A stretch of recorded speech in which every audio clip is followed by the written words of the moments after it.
heat waves, floods, and disasters unprecedented in the history of mankind. So the efforts of international community, so the significant efforts to keep the pace with escalating reality of climate change is really at risk. So basically, and the acceleration of the global warming, now we have the Adam Posen, welcome. Under the acceleration of global warming, so from around the world, every government is in the world to have adopted a very different measures to promote green transformation and also to slowing down the climate change and making adjustments. So however, trade and also the fragmentation of the policies and also the trade practice has actually slowing down these efforts. And then how to really cope with that is really a challenge that we have to face. Therefore, we earnestly have to get global cooperation in place, and then for that important area of climate change. And so the topic of today is really highly relevant to the green transition, and then to make this climate goals set forth in the Paris Agreement. Substantial investments in clean energy are not just necessary, they are critical actually. So International Energy Agency actually has called for annual investment of $4 trillion in the green energy field. And yet in 2023, only 1.7 trillion was realized. So it's far from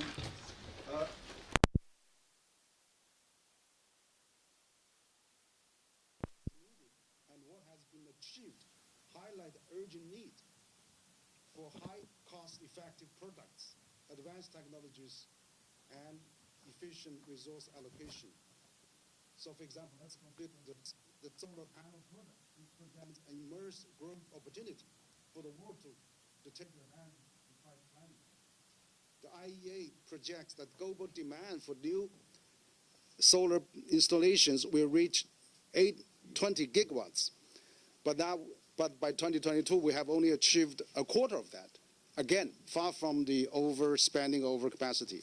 So the powerful indication of both the challenges and opportunities are enormous. So similarly for the electronic vehicles, EV market, is undergoing exponential growth. In 2023, global EV sales surged by 35% year on year, but the projection suggests by 2027, sale will reach 30 million vehicles worldwide for EV demand. So there's a huge demand on EV vehicles again. And China produced only 1.2 million export on the EVs. So there's an enormous shortage of that. As a matter of fact, in 2023, Germany exports 80% of its cars globally, and Japan exports 50% of its cars globally. So this brings to the World Trade Organization, like this public forum, the most important international institution for facilitating world trade and mitigating the dispute. The WTO now faces challenges of rising trade protectionism and also the fragmentation of different practice. So in this context, what can WTO do to boost the green trade and help achieve the balance between demand and supply in a green transition? This is really what we want to discuss. And I'm very glad to say that today we have assembled a marvelous team, experts to present the topic. So I'd like to introduce, we have the Ambassador, Dr. Amina Mohammed, founder and president, Trade Negotiation and Investment Forum, and former Cabinet Secretary of Kenya, sitting on my right, and also further right, Ambassador Xiao Zhenyi. He is the former Deputy Director General of WTO and also former Vice Minister of Commerce. And we have Dr. Evely Fabry, Senior Research Fellow, Jacques Deleuze Institute, based in France. And last but not least, we have a well-known Dr. Adam Paulson, President, Peterson Institute for International Economics. So this is really fabulous. We're going to hear from them. So first, I'd like to probably give Mr. Yi, Ambassador Yi, a floor, because you were here 2 terms as WTO the Deputy Director General, and then you were also the former Vice Minister of Commerce in China. So what are the driving forces behind China's development of new energy industry, and how do you view the growing concerns of the performance of Chinese EVs in overseas market? And in your view, how can China's green policy contribute to this climate mitigation that is badly needed? Ambassador Yi, please. Huiyao, let me answer your last question first. I believe China's green policies helped accelerate green transition not only in China but also globally. In order to save my time, I would invite the audience to take a look at our fact sheet. It's a kind of 3-pager. It's very interesting and very informative. It's on China's energy transition, which you can find on the small table outside this room, so you can pick it free. And let me move to your first question. Indeed, in recent years, China's rapid development in the new energy industry has sparked some international debates. So I would like to share with you some of my thoughts on this matter. First, China's success in the new energy sector is largely due to its early start and consistent efforts that have never wavered. China began addressing pollution as far back as the late 1970s and early 1980s. At that time, rapid industrialization and urbanization were causing serious environmental problems. By the 1990s, all major cities in China were suffering from severe air pollution, forcing the government to take bold action towards a green transformation. In 2011, cities like Beijing and Shanghai imposed quota and the lottery system for passenger car license plates to tackle traffic congestion and air pollution. However, in order to encourage the adoption of electric vehicles, the exception was made to allow consumers to skip the lottery if they choose to purchase an EV. Then they could get immediate access to a license plate instead of waiting for years. I think it's a huge incentive for the new rich in China. Even when EVs were quite rare on roads, China began building charging infrastructure nationwide through financial subsidies and public-private partnerships to attract private investment. Between 2015 and 2020, the government invested more than 20 billion RMB yuan in EV charging infrastructure. By the end of June this year, China had over 10.24 million charging stations. Among them, 3.1 million were public stations. The rest were private piles. They support the charging needs of 24 million of EVs. Government policies also have a crucial role to play. Since 2004, the Chinese government has regularly raised fuel consumption standards for passenger cars, pushing for more energy-efficient technologies. A few days ago, just before I came to Geneva, a new policy draft was aired for public comments, which proposes setting fuel consumption standards based on vehicle weight. For example, vehicles over 2.51 tons must limit fuel consumption to 4.7 liters per 100 kilometers. This is a quite high standard, which represents a way to force the manufacturers to make their cars greener. And it is also a strong incentive for technology innovation. My second point is green economic transitions should not come at the cost of sacrificing WTO rules. Green transitions in the early stages are costly, and governments are supposed to provide some support and subsidies, as the market forces alone cannot drive this change. However, all policies, whether industrial, trade, or financial, must comply with the WTO rules.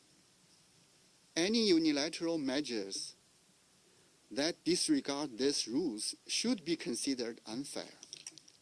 Using climate action as a pretext for protectionism not only hinders one's own green transition, but also drags down global efforts to combat climate change.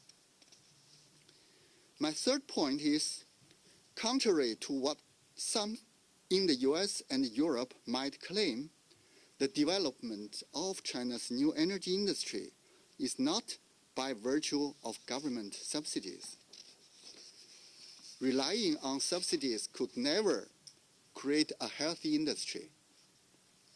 China's success is more about fostering market competition, rapid technological innovation, and its super large market scale.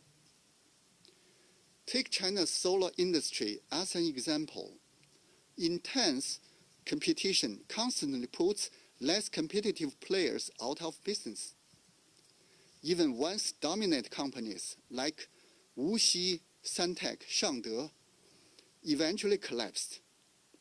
Due to such a tough competition, today China's solar cells achieved a conversion efficiency of 25.5%, and the solar power has reached grid parity. Similar stories can also be found in EV industry.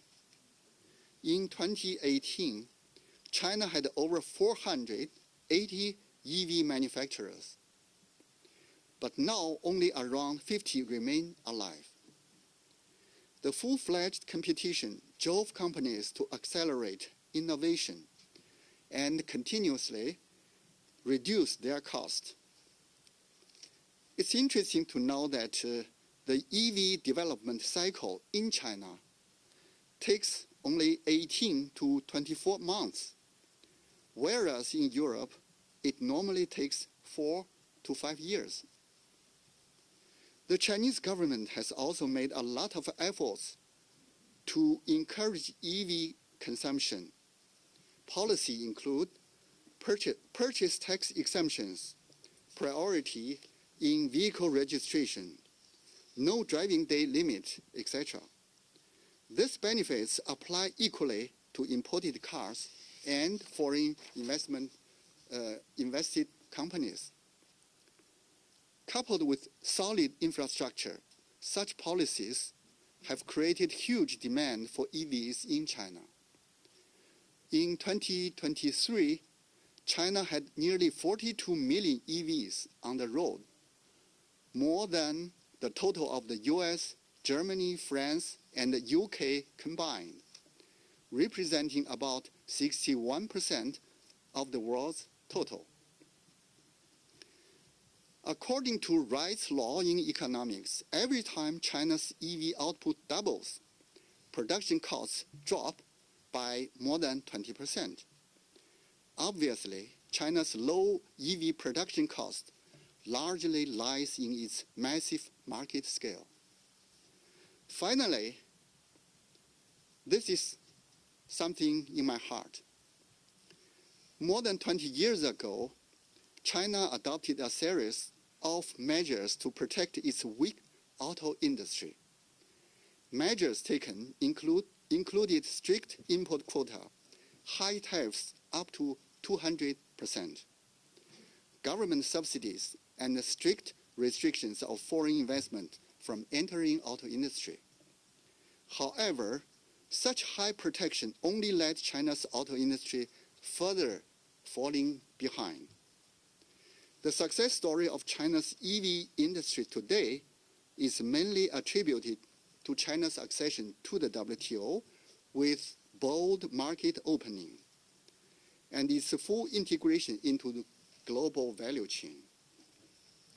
China has not only abolished the import quota to fulfill its WTO commitment, but also unilaterally liberalized access restrictions on foreign investment and reduced the tariffs on passenger vehicles down to 13.8%. So make long story short, opening up and market competition have been the real driving force behind flourishing EV industry in China. That's why I'm deeply concerned that some major developed countries are repeating the same therapy that China failed years ago. To me, prohibitive tariffs and investment barriers will only cost them opportunities for their auto green transformation. Thank you. Almost 80-90% now is really clean and green, and then that actually the pollution, according to the Beijing municipal government, contributed over 50% of the vehicles. Now half of the Beijing vehicles are green, and you can get unlimited restrictions sometimes to buy green cars throughout China, rather than combustion engine cars. So I can see that really the policy plus the big market applications made a huge difference. Of course, on top of that, you have Tesla, you have BMW, you have Mercedes, Volkswagen, all makes green car in China as well. And so we're going to see this new momentum to help combat climate change. But I want to come back to Ambassador Dr. Aminia Mohammed. You come from Africa, and then you know that how the green transformation has impacted the African continent and the developing countries in general, and what measures can be taken to take advantage of this green transition and green, so to speak, to really develop, to bridge the gap between the new energy sectors, that so we can have a better opportunities and implications for the future green development. So, Ambassador Mahab, please. Well, thank you very much, and let me just say how wonderful it is to be back, around Geneva. Thank you for organizing this session, and I'd also like to just thank my fellow panelists for also having honored the invitation to be present here. And you've posed really direct questions, to me about how the green transition and related trade policy measures impact economic growth in developing countries. And I will talk about Africa, having just come from Nairobi, and working on trade negotiations and investment, right now. So let me say this, that first of all, we've embraced the green transition. I think there's no doubt about that. I think African countries have been talking green much longer, actually, than this agenda has been embraced by the rest of the world. I'll just give you an example of Kenya, for instance. We started our green energy transition in 1981. I don't think that many people were talking about a green energy transition at that time. But that was really the first time that we established a geothermal facility in our country to move away, to begin to move away very, very gradually and very, very slowly from full dependence on fossil fuels. We're obviously, like everybody else, still dependent on fossil fuels to a certain extent. But I would like to just tell you that actually 3/4 of our energy requirements today are met from renewables, whether it is geothermal or hydro or wind or solar. The only challenge that we have, and I'm really happy that we are discussing this, is that most of these technologies are actually manufactured outside our countries. Huge challenge for us.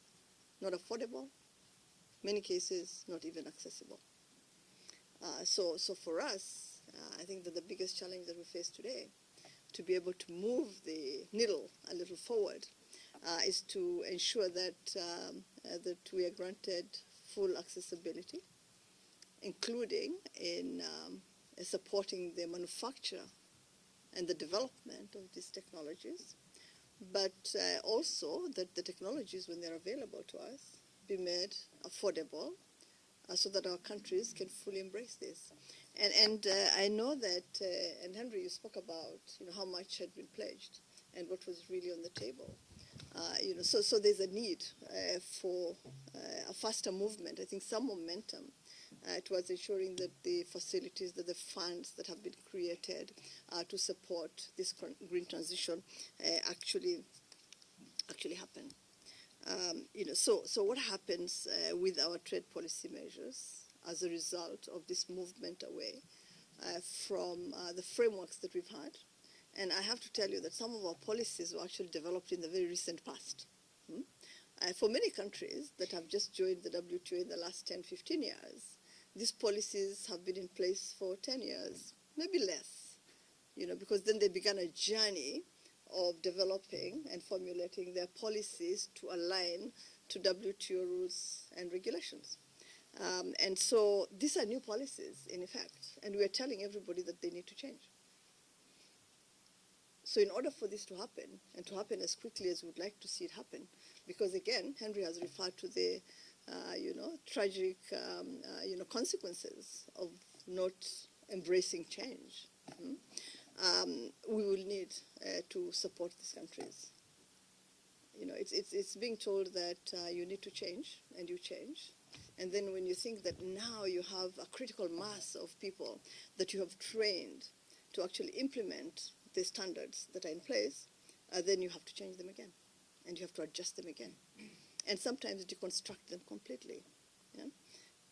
So for Africa to be able to do that, and to do that within a meaningful time frame for the whole climate, transformation and change, we will need the support that must come in.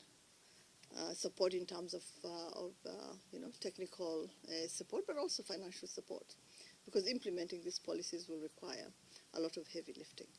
So that's the first thing that I would like to say. So basically, it's one coin, two sides of the coin. One side, lots of opportunities, creation of new jobs, cleaning up of the environment, being part of the global effort on climate. So a lot of opportunities there. Changing infrastructure. In cases, for instance, like Kenya, where we are changing our transport infrastructure to make it sustainable. So obviously embracing the new technologies in transportation, whether it is the EV, buses and cars, or whether it is any other, forms of infrastructure that we need to put in place. Building infrastructure, for instance, as well. So we're investing a lot in many of this.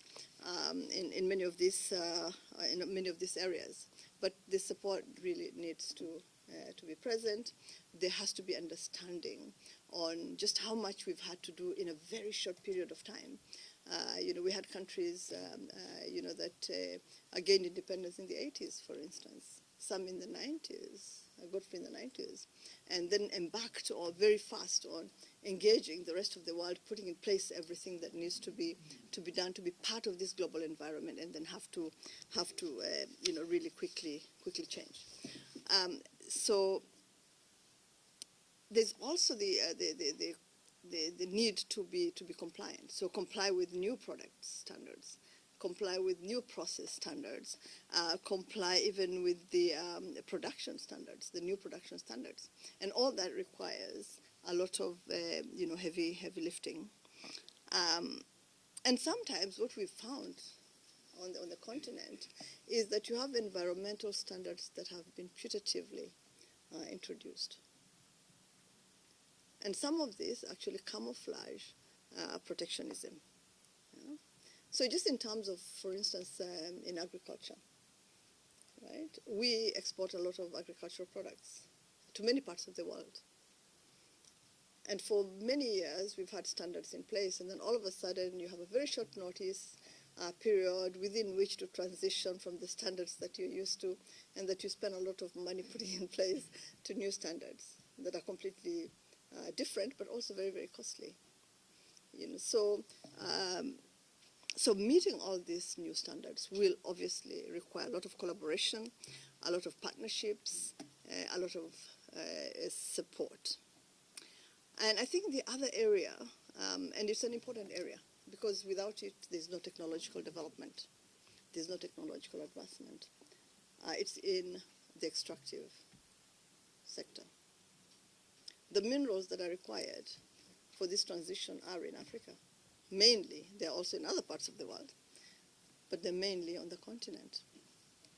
Traditionally, and that tradition has continued to date, today, what we've done is we've allowed companies to come in, extract the minerals, whether it's cobalt, lithium, magnesium, all the minerals that are required for any advancement. Lithium, titanium, for instance, in a place where I live not far away from, and so on. And so we've extracted them and exported them in raw form. I think that if we're really serious about the green transition, we'll need to do what we've done for all other products and allow for either semi-processing or in fact full processing on the continent. That will reduce the carbon footprint of exporting it and importing it and exporting it again. So that's something that I think we really need to take into account. How do we fully include Africa in this green transition, but in areas where Africa has an advantage, and in areas where the whole globe is actually dependent on Africa in order to move forward? I think, again, it's about partnerships, again, about support, about joint ventures. Africa cannot do it alone, and it will need the support of everybody. It will need for companies to come in and negotiate on how to be supportive of these processes. We on the continent have for many, many years received fully processed and ready-to-consume products.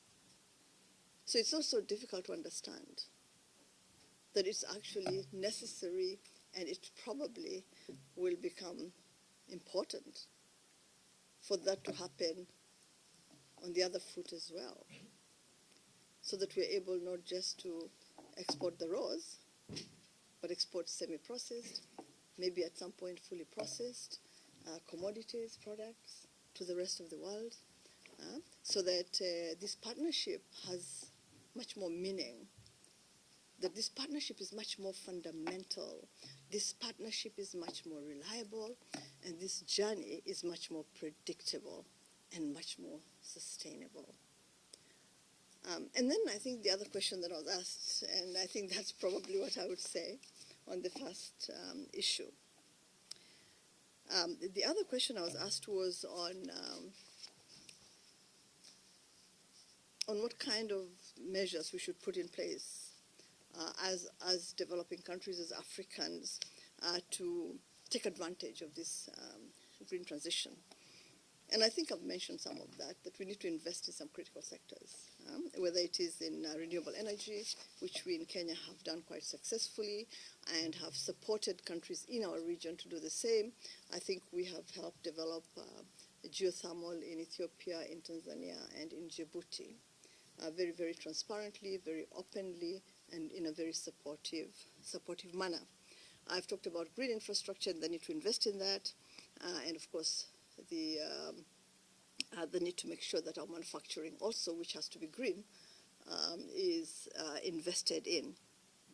So we need to have sound policy and regulatory frameworks that will encourage everybody else, but also our local private sectors, to invest in green technologies and to create stable regulatory environments. I don't know whether, Henry, you want me to comment on the implications of the subsidy wars for WTO rules and the concerns of African governments. You know, we in the developing countries have issues with subsidies, but as long as these subsidies do not in any way distort the markets, as long as they don't, in a fundamental way, interfere with the operations of the market and discriminate against a set of countries, I think we all know, and none of us lives in a utopian environment, that subsidies have been here. They'll continue to be here, unless we all agree at some point, like we did with export subsidies in agriculture in Nairobi 2015, to do away with them. I don't think that one country, one region can do it on its own. I think it has to be something that we all agree is necessary, is needed, and must be done. But we also know, and that's a truism, that most of the major trading partners that we have dropped any pretense of serious compliance with commitments to WTO rules. And that, in a way, has created a crisis in the multilateral trading system. We need to address that. I won't say we need to repair it, because I mean then it means that we have reached a point almost of no return, but I think that we really need to address that. Compliance to rules that we set for ourselves, I think, is something that we must continue to do. About the subsidy practices that are in place. Because they discriminate, and this is that they impair the efficient operations of the free market that we all need. And finally, you know that we cannot afford to subsidize and the result is unfair competition. We're kind of getting used to that, but hopefully we'll be able to deal with that. And then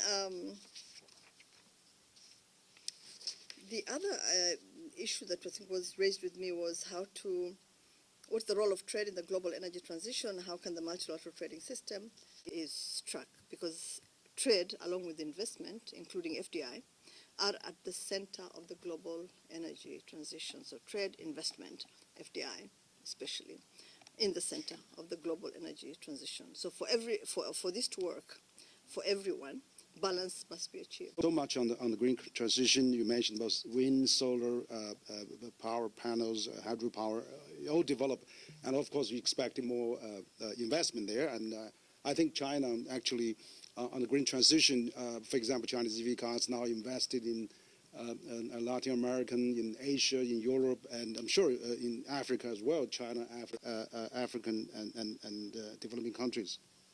Now I think we're having still two very important panelists. We would like to have Dr. Yvry Fabry. Of course, she's the senior fellow Jacques Delors Institute in France, to give us some European perspective. And so what is the EU domestic international approach on green transition?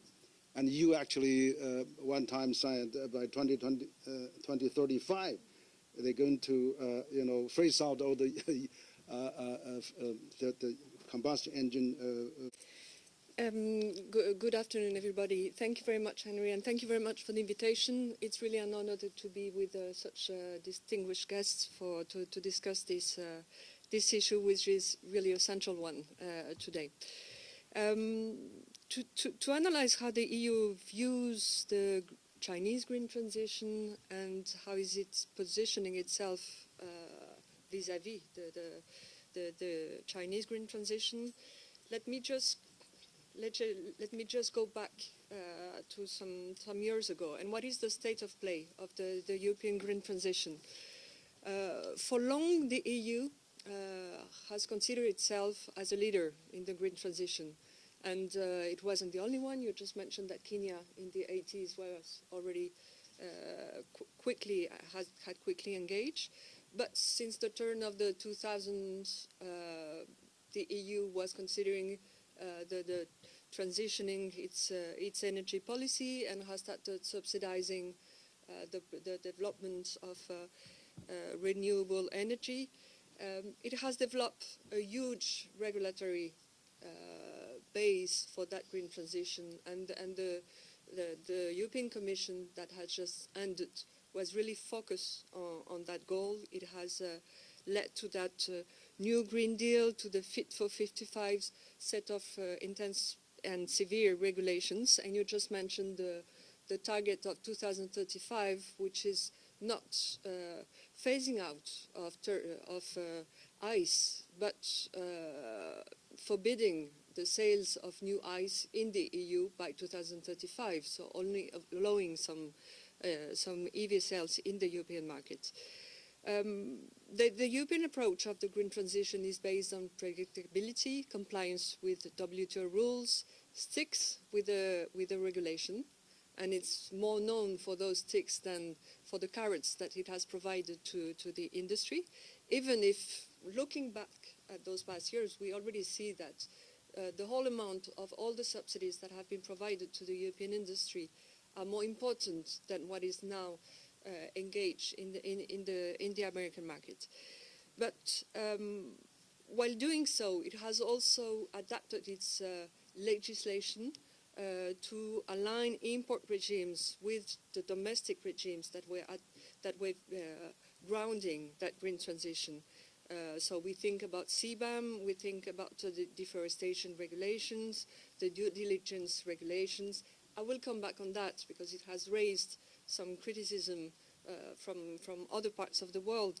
But the idea was really to have a sort of, to increase the level playing field between what was imported in the EU and the efforts made by the domestic production, but also to use those regulations as a leverage to incentivize others to engage in the green transition. Yet 2 years ago, there has been a sort of waking call, brutal waking call, with the announcement of the IRA in the US, and also at the same time, with the rise of imports of Chinese EVs in the European market, the realization that China was a very important leader in the green technologies. It wasn't new, but the realization that China was already controlling large parts of the supply chains of green technologies and increasing that control of the whole supply chain came up as a sort of more brutal realization. And if the EU is reaching its targets for the reduction of GES quite quickly and is very confident that it will reach the target by 2030, in 2024 it had already decreased its emissions by 47% compared to 2005, and the goal is to reduce them by 60%. If the EU is well engaged in that green transition, and it has been boosted by phasing out from the Russian fossil fuels, the concern is now about the challenges that are raising from the strategic triangle of not only engaging into fighting against climate change, but also competing on the ground of the green technologies, and so supporting its industry in the face of increasing competition coming notably from China and soon from the US, and also some economic security concerns with the issue about the concentration of production and the issue that is not only a European concern, but not to have over-dependency on one main origin of production. If we look back at what has been invested in the US with the IRA, we can consider today, with the delay of many projects or even the cancellation of some projects, that may be a little more complex on the US side, but there's much more unpredictability with the coming elections, and the position of Donald Trump on the Green Deal, reframing the Green New Deal, a Green New Scrum, forces us to anticipate that if he was to be re-elected, there would be at least a slowing down of those subsidies, tax credits and everything. And that's not good news for the green transition in itself. But at least the concerns that the EU has on the competitive side would be a little quite tame. It leads us to consider that it's even more important to keep China engaged into this green transition as an important goal. But the Europeans remain very uncomfortable with the Chinese engagement in the green transition because it remains the first emitter of GES. It is still consuming half of the consumption of global coal extraction. And at the same time, it is a key strategic leader of the green industry. And you just mentioned the car park in domestic car park, which is huge, and the efforts have been huge. Even in the charging infrastructure, it's just amazing that you have reached those numbers in such a short period.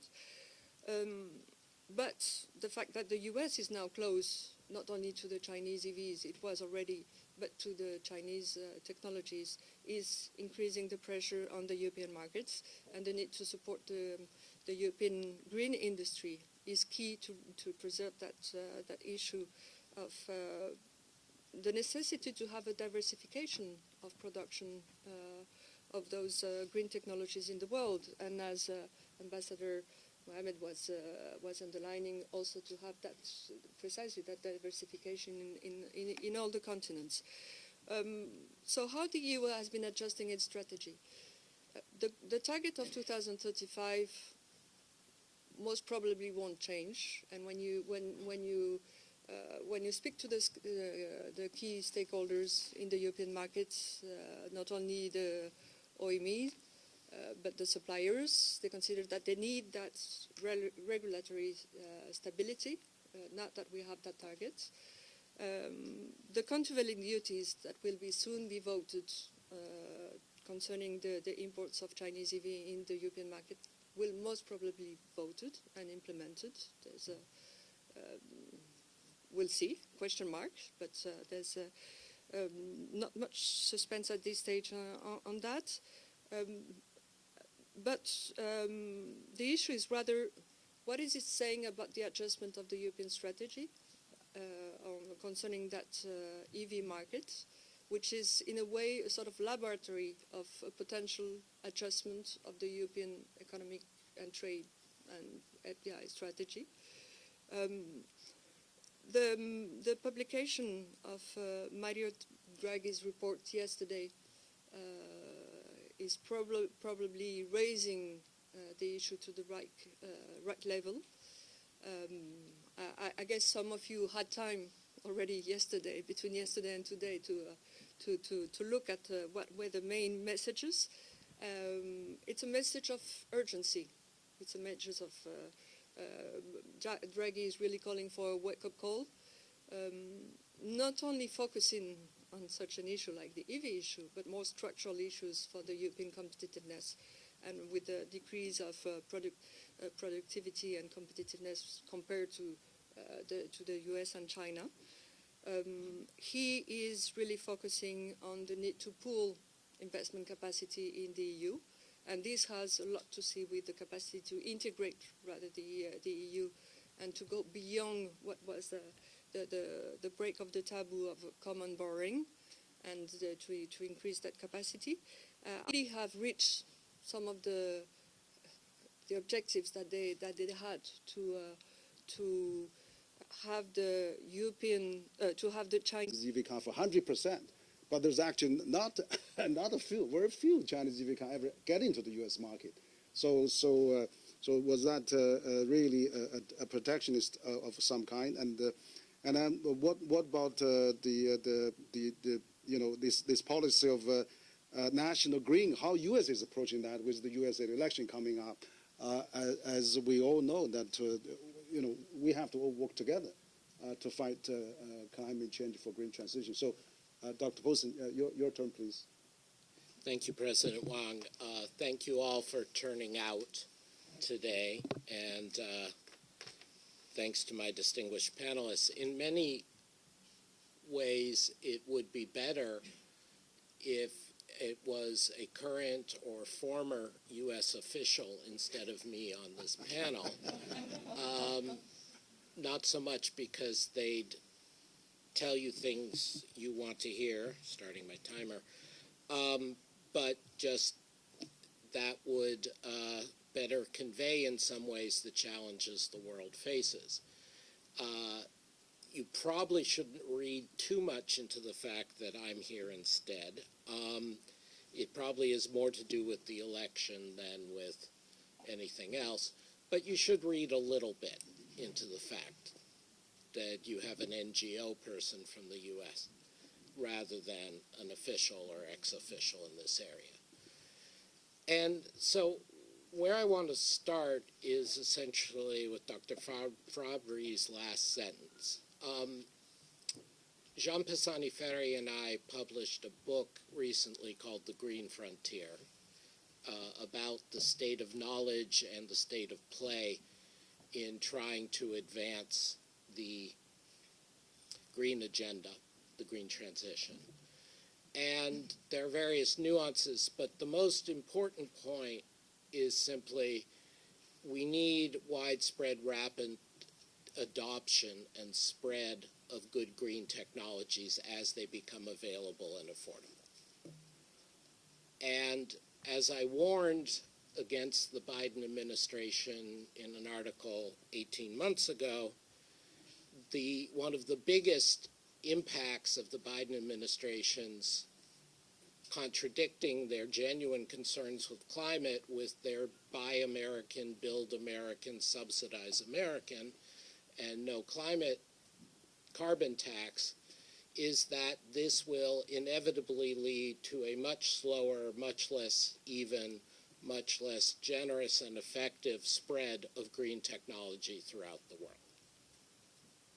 It is most likely to lead, and under Trump it would be worse, most likely to lead to a hiving off of the U.S. market technological standards and energy technology from the rest of the world, because the U.S. will put up barriers that will force its consumers, its households, its businesses, its local government institutions to buy overpriced American products and to do things to a different standard than the rest of the world, and then we'll try to somehow insist that others should buy from them anyway.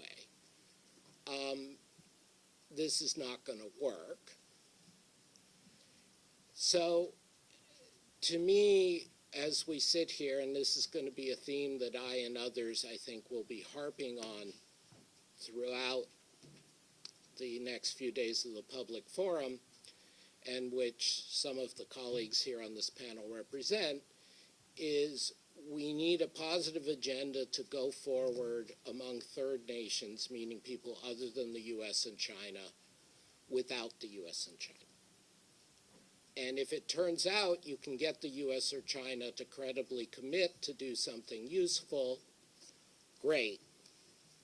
But we cannot let the U.S. or China veto development, spread, and progress of technology.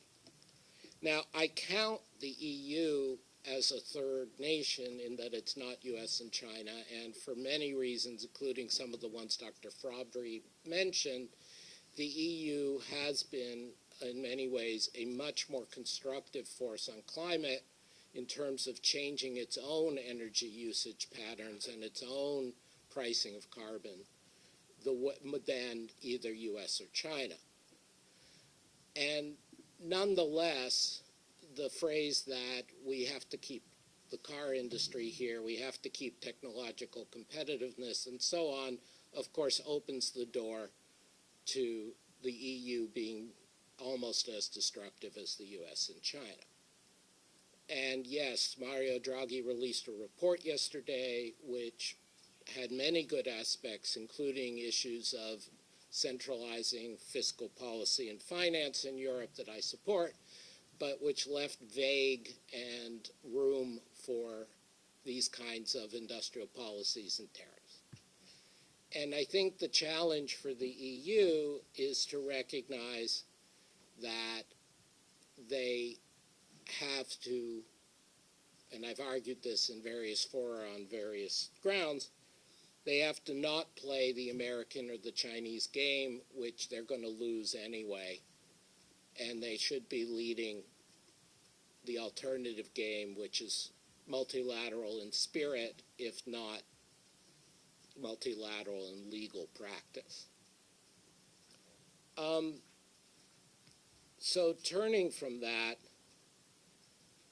I do think, however, that the realities that Ambassador Yi and President Wang, and especially Ambassador Mohammed, put out there do suggest that there is room potentially for EU, China, and some parts of Africa, some parts of Southeast Asia collaboration.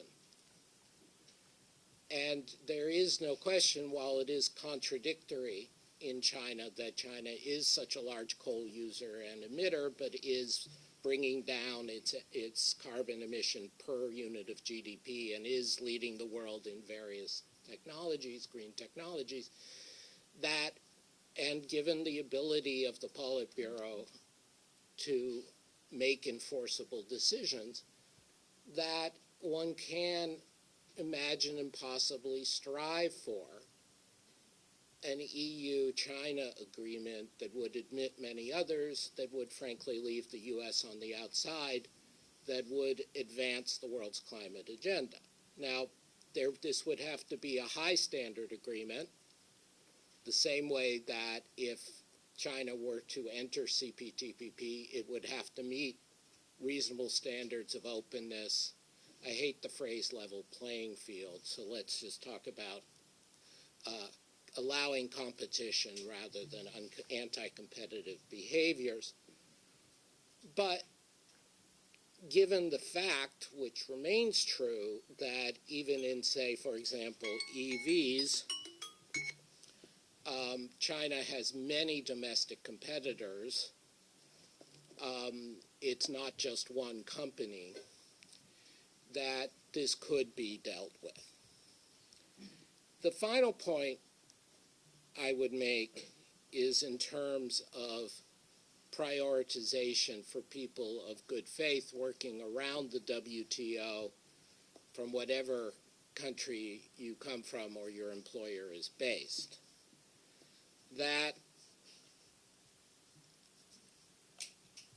the gains both for climate and for economic growth primarily come from the usage of green technology, the creation of scale and networks and infrastructure around those technologies, and not from the production of those technologies. And if everybody from Kenya to France to China to the US insists that they have to produce the technology, and therefore we get fighting standards, conflictual subsidies, large rather than small amounts of waste, political pressures for developing countries to choose one side or the other in order to be part of somebody's supply chain, and so on, that will set back both climate and growth. So there is room to be idealistic. There is room to go for freer trade in green goods, and to, if necessary, section that off from all these other trade disputes and conflicts we have for the sake of the world. Thank you very much. Thank you. Thank you, Dr. Posen. I think absolutely you. The new narrative. I mean, this is really a common good, a common sense. You know, we have a climate change. We have a crisis on hand. Yet we are so indifferent, and we're so have all those different approaches, and then actually we're fighting among ourselves, not fighting the common threat of climate change. So now it doesn't matter who leads that and who have actually doing better. But I think we all have to work to common crisis. The humanity, the mankind has to work together to really, fight this climate change. And then whoever does the best, we have to learn from each other. I mean, when they had a great product like Boeing or Airbus, everybody buys it. All the other agriculture products, we all use it. There's no overcapacity. I mean, the world has never had this overcapacity. I don't know where that narrative comes from. So I really, let's use it. Let's have a WTO standards to use it, and then that's really the bottom line. So I would like to have each of you maybe 30 seconds on this issue, how we can transition, and then not really by individual rules, and then as if that happens, we go back to the primitive days. Africa cannot be the only part of the world where raw materials move out, there's no manufacturing, and there's no interest in establishing if a totally processed mineral is still not palatable to the rest of the world, let's do some semi processing. In some cases nascent, in others much more developed industries that we're interested in, and which will have comparative advantage. And I think that it's really, really important that we are all kind of supportive of that. But I think it's true that we really have to have a positive agenda. I think we deal with everybody, and so I can't even sit here and talk about any part of the world that we would rather not deal with. I think the climate crisis is such that it's global in the same direction. I think some with much more resources, technology, and all the rest, and others that have the environment, the natural environment, that can help in other. But again, I just want to say thank you very much for organizing this wonderful session. Thank you, Ambassador Mohammed. And positive agenda, absolutely. Okay, Ambassador, please. Is indispensable, and recently ICC issued a strong warning. It called all countries to adhere to the letter and the spirit of the existing WTO rules and work through the WTO to resolve economic frictions. So I believe that for the WTO, the first thing is to ensure that all WTO rules will be well respected when members develop their own policies. In this regard, a fully and well-functioning WTO dispute settlement mechanism is critical.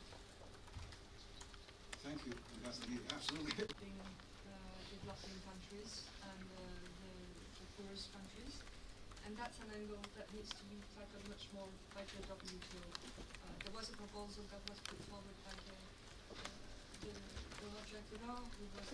which was to create a global triangle forum at the WTO, but introducing much more the nexus of public good and develop some, let's say, positive narrative precisely on the way it can be something. And not to be, we have a problem with the monopoly of refining in China, which is an impressive capacity that China has developed. But trying to preserve that while spread out in the world, because I agree with you that everybody does, not everybody needs to produce that new technology. I guess 2 points. First, everybody in this room knows, and Europeans from their other experiences outside, if China and Europe and others can agree on a suitably high standard agreement that excludes the U.S., because the U.S. won't be able to, but doesn't deliberately exclude the U.S., that is the best way of getting the U.S.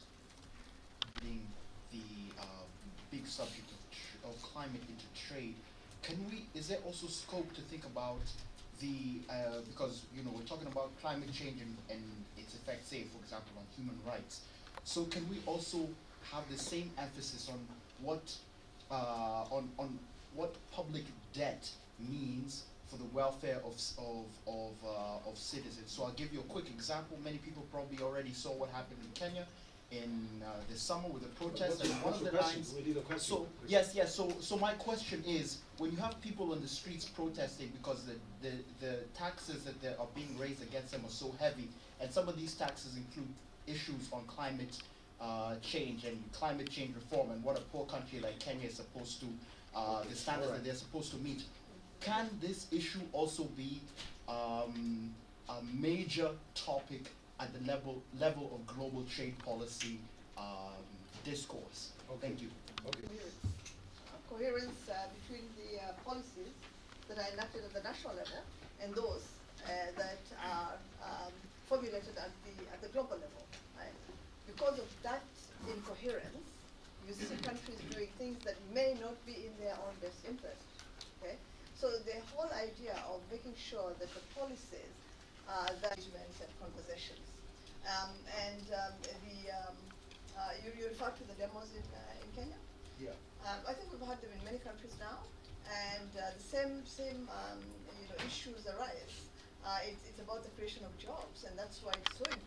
The sectors in our economies where we can actually have partnerships, we can have foreign direct investment to create the industries and the jobs that are required, so that we don't have this misalignment between the young people that have finished school and have been trained a certain way, and the requirements of the job market, even when it is it's there.